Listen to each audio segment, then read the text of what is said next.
Attention, je voulais aussi attirer votre attention sur d'autres contrats.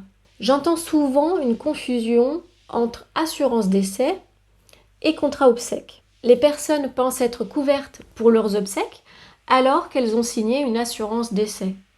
Mais ce n'est pas la même chose. L'assurance décès, c'est un capital qui est versé à vos proches également, mais ils peuvent faire ce qu'ils veulent de l'argent, comme rembourser un prêt, payer des études, financer un projet quelconque.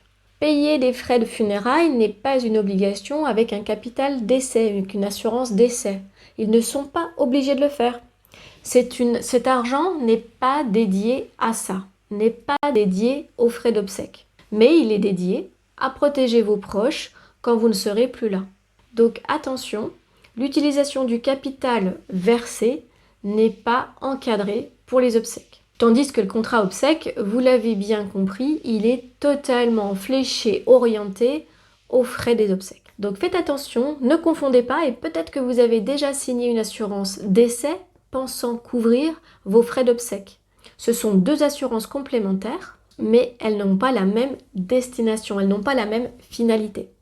Vérifiez vos contrats, ça peut être utile.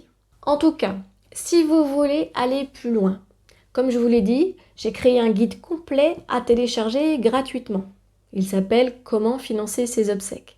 Vous pouvez y trouver toutes les informations dont on a parlé dans cet épisode et cela vous permettra d'avoir un guide, d'avoir une trame pour vérifier tous les points dans les contrats que vous avez déjà signés ou pour vérifier un contrat que vous allez signer.